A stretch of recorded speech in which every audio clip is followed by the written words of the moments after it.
Imagine this. One night, everything disappears. The person you love turns away. Your job vanishes. Your friends go silent. No one knocks on your door to warn you. Life just smashes you in the face and leaves you gasping for air, asking, "Why me?" Here's the brutal truth. Life doesn't care how many nights you've cried. It doesn't comfort you. It tests you. And when the blow lands, most people shatter. But Machiavelli would whisper, "The world does not reward the weak. It only respects those who rise from the ashes." 1. Comfort is the silent killer. When pain strikes, most people don't rise. They run. They run straight into the arms of comfort. Some numb themselves with alcohol, letting the burn in their throat distract from the burn in their soul. Others bury their faces in glowing screens, scrolling endlessly as if a flood of meaningless images could drown out the fire within. Some beg to hear the same empty words. "It's okay. This will pass." But comfort is not healing. Comfort is poison, sweet at first sip, deadly when it settles. It does not cure your wounds, it paralyzes them. Think of a boxer knocked down in the ring. The weak stay on the floor, looking for a hand to lift them, hoping the referee or the crowd will show mercy. But the strong drag themselves up, blood dripping, vision blurred, fists still clenched. That moment is not about comfort. It's about control. And control, not comfort, is what keeps them in the fight. In modern life, comfort is even more seductive because it wears a friendly mask. Netflix at midnight, fast food after a stressful day, hours of texting someone who no longer respects you just to feel less alone. You tell yourself it's harmless, that it helps you cope. But deep down, you know the truth. Every time you choose comfort, you surrender a piece of your power. And here lies the danger. Comfort whispers, "Rest, you deserve it." But behind that whisper is a trap. While you're numbing your pain, your strength atrophies. While you're seeking relief, your discipline dies. The weak spend their lives running from discomfort, only to discover too late that they have been running from their own potential. So ask yourself honestly, in the past week, how many times did you choose comfort over control? How many times did you silence your inner fire with distraction instead of facing it? Write it down. Count the moments. Awareness is the first weapon, because the moment you see clearly how comfort is chaining you, you begin to cut the rope. The truth is simple. Greatness never grows in comfort. It grows in the fire you refuse to run from. 2. Pain is training, not punishment. People often say, "Time heals all wounds." But that's a lie. Time does not heal anything. Time only gives you two choices: to let the wound bleed until it consumes you, or to forge that wound into steel that sharpens your mind. Healing is not about forgetting. It's about staring directly at the scar and asking, "What is this training me for?" The scar is not a mark of weakness. It is a weapon waiting to be sharpened. History is filled with examples. A Roman general once returned from war to find his entire family slaughtered. His soldiers expected him to collapse, to rage, to curse the heavens. But instead, he stood tall. He hid his tears behind a face of iron, because he knew if he broke, his legion would shatter. That wasn't coldness. It was discipline. And discipline made him remembered not as a broken man, but as a leader. Look at your own life. Pain may not come as battlefield loss, but as betrayal, rejection, failure. A friend you trusted vanishes. A partner cheats. A job you depended on is ripped away. Most people drown in the same story. I'm not good enough. The world is against me. They become prisoners of the narrative. But the strong think differently. They ask, what weakness is this exposing in me? What training is hidden inside this blow? That shift in perspective is everything. The weak treat pain as punishment. The strong treat it as preparation. Think of the athlete who tears a muscle. The pain could end his career. But if he studies it, adapts his training, and rebuilds stronger, that injury becomes the very reason he dominates later. Or the entrepreneur who loses everything in bankruptcy. He can brand himself a failure, or he can reframe it as the tuition fee for wisdom that others never learn. Every wound carries a lesson, but only if you are cold enough to read it. Time alone won't heal you. It's the meaning you carve from pain that makes the wound either your grave or your training ground. Engrave this truth. Pain is not punishment. Pain is practice. 3. Mastering emotion before it masters you. One insult can ignite your anger. One unanswered text can keep you awake all night. One cold glance from a stranger can ruin your entire day. That is not life destroying you. It is your emotions dragging you by the reins like a wild horse. The truth is, you are not weak because you feel pain. You are weak when you let emotions ride you, while you stumble along helplessly. Machiavelli warned centuries ago, a ruler cannot let the heart lead. Whoever does surrenders his crown to someone else. The same is true in your life. The moment you let rage, jealousy, or despair dictate your decisions, you hand your power to whoever provoked you. They own you, not because they are strong, but because they pressed the right button. But discipline is not the absence of emotion. It is the art of ruling emotion. You still feel anger, grief, love, and loss, but you place yourself behind the wheel instead of letting the storm steer. How do you begin? 3 tools. 1. The 5-second rule. Whenever you're about to explode, pause for exactly 5 seconds. Ask yourself, does this reaction serve my long-term interests or only my emotions? That pause alone separates leaders from victims. 2. Private tears.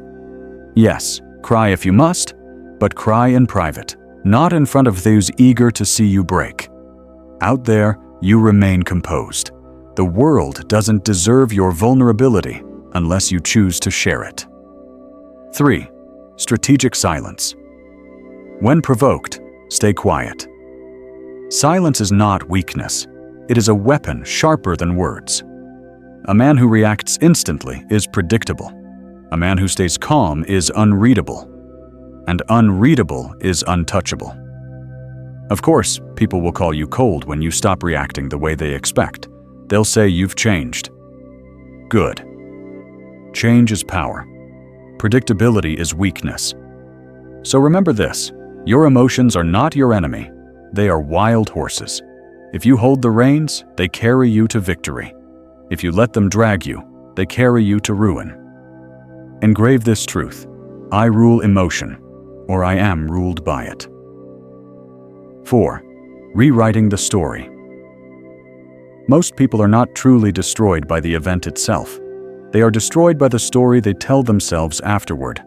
A lover betrayed whispers, I am not worthy of love. A worker fired repeats, life is always against me. A student who fails says, I am not smart enough. Tell yourself these lines long enough, and they harden into chains. They become your identity, your destiny. You are no longer fighting reality. You are fighting the story you wrote in your own mind. Machiavelli understood that power never lies in pure truth.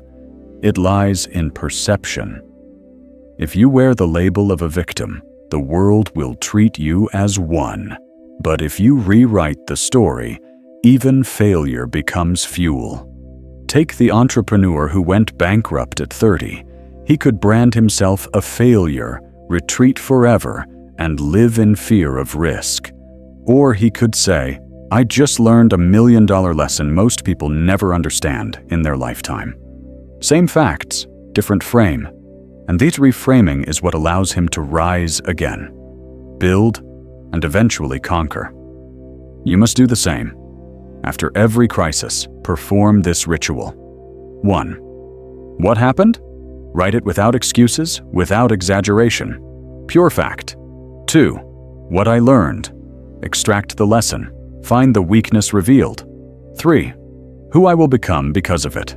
Turn the event into training, not tragedy. Erase the words, "Why me?" from your inner dictionary.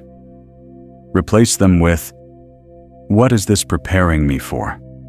And when others try to trap you in the past, I remember the day you collapsed. Smile, because they are speaking to a ghost. That version of you has been dead for a long time. The one standing here now is colder, sharper, and far more dangerous. The world does not care about what you suffered. It only responds to the story you tell. So tell it wisely. Write it with steel, not with tears. Engrave this truth. I do not live inside the story of pain. I rewrite it into the story of power. 5. Attachment, the sweetest chain. There is an enemy more dangerous than pain itself. Pain strikes hard and loud. You see it, you feel it, you know it's there. But attachment comes softly. It feels sweet, almost beautiful. It whispers, you need this. You cannot live without this. And before you realize it, your strength has turned into chains.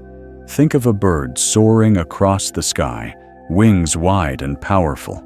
But a thin string is tied to its leg. The bird believes it is free until the moment that small tug drags it down. That is what attachment does. It fools you into thinking you are flying, while one tug of loss can send you crashing. How many times have you lost your peace because someone didn't reply to a message? How many nights have you begged to hold on to a toxic relationship, not out of love, but out of fear of emptiness? How many years have you clung to a job title, not because it gave you life, but because it made you feel seen? Machiavelli wrote, "Power is not in how much you grasp, but in daring to cut away at the right time. The weak cling, the strong release. A betrayed man often says, 'I cannot live without her.' But the truth is, he is not living for love. He is living in fear. Fear of starting over. Fear of being unseen. That fear is slavery. Attachment in the modern world wears many disguises. It is the addiction to likes on social media, the desperate need for validation in someone's eyes, the inability to walk away from what is draining your soul. You think you are free, but a single word of criticism can shatter you. Here's the way out. Write down 3 people or things that stir your emotions the most. Then ask yourself, if I lost this, would I still be me? If the answer is no, you are chained. Start cutting the rope one thread at a time. Engrave this truth. Attachment is weakness. Control is freedom. 6. Isolation is the forge. Most people fear silence. They confuse solitude with failure. They believe that if they are alone, they have been abandoned. But the truth is different. Isolation is not punishment. It is training. A sword is never forged in the light of applause. It is forged in fire, in darkness, in silence. Human beings are no different. Machiavelli knew this well. In exile, stripped of power and reputation, he spent his days working the fields like a nameless man. But when night fell, he put on his robe, sat at his desk, and conversed with the great minds of history through their books. Out of that silence came The Prince, a book that made his name immortal. Without isolation, Machiavelli would have vanished into obscurity. History repeats this lesson. Elon Musk once slept on the factory floor of Tesla. No luxury, no comfort, no distractions. Alone with machines and problems, he poured every ounce of energy into building what no one else believed possible. It was in those long, lonely nights that he forged the strategies that shocked the world. And yet, in daily life, people run from silence. The moment they are alone, they grab a phone. They turn on music. They beg for distraction because they fear what will surface in the dark: themselves. But here's the truth. You cannot be unbreakable if you cannot sit with yourself. Here is your training. 2 hours a day with no phone, no music, no company. Just you and your mind. Write down every thought, even the darkest ones. 1 full day a week in total silence. No posts, no calls, no meetings. Let the silence cook you. At first, you will feel restless. That restlessness is the sound of your chains rattling. Keep going until the chains snap. People will whisper, "You've changed. You're distant." Let them. They cannot see what is happening in the dark. But when you return, you will be colder, sharper, beyond their reach. Engrave this truth. I train in silence. I return with power. 7. Turning pain into strategy. Most people waste their pain. They scream, complain, blame others, and collapse under its weight.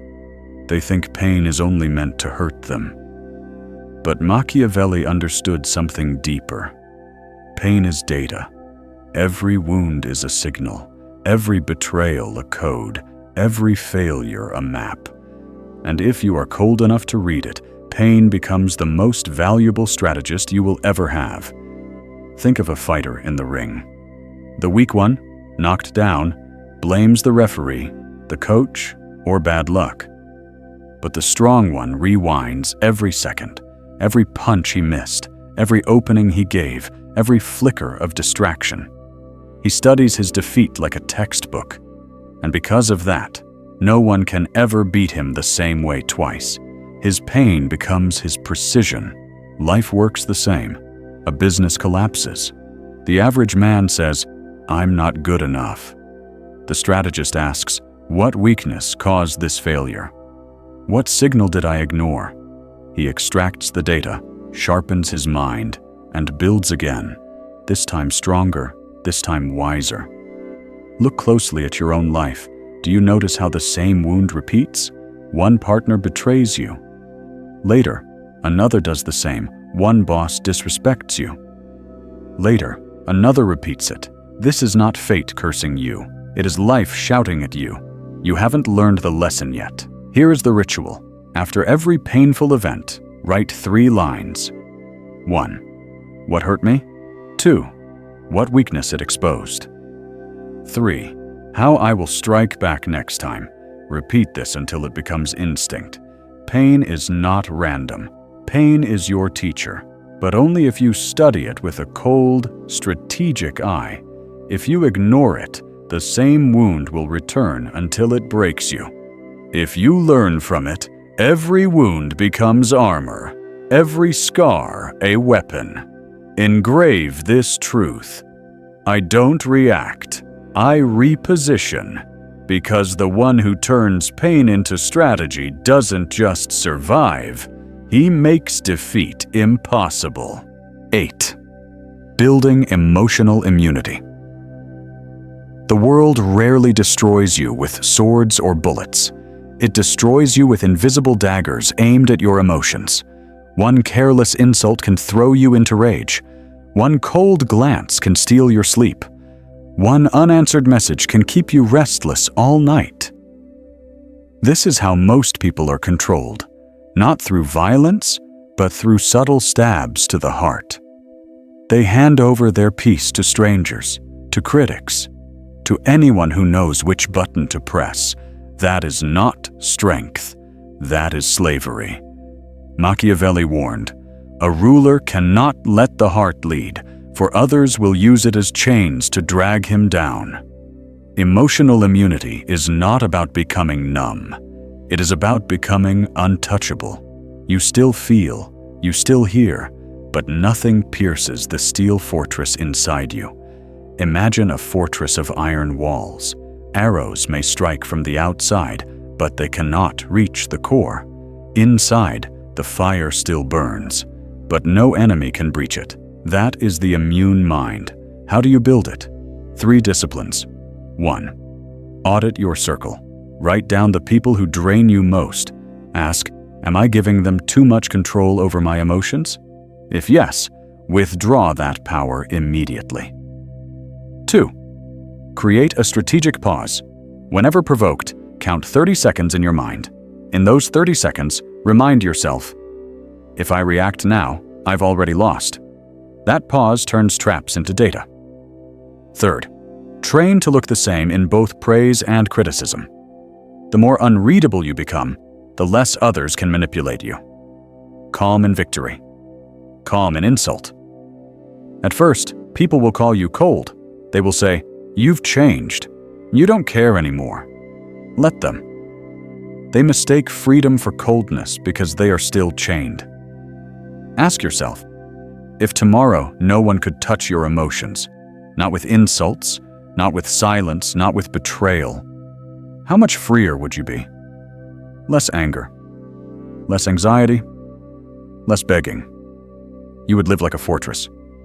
Engrave this truth, my peace is locked, no one gets in. 9. Presence as an invisible weapon. Some people don't need to speak. The moment they walk into a room, the air shifts. Conversations quiet down. Eyes turn. A weight settles over everyone present.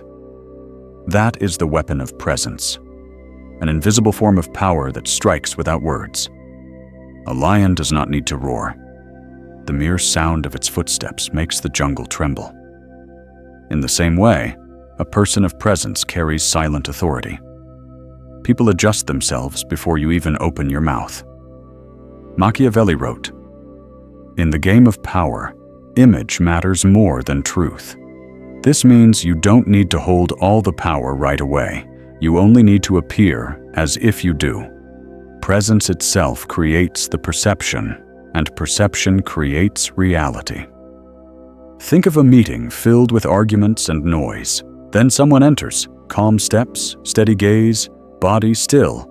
They say nothing, yet voices lower. The room rearranges itself around their gravity. That is not magic. It is discipline projected outward. How do you forge such presence? First, deliberate silence.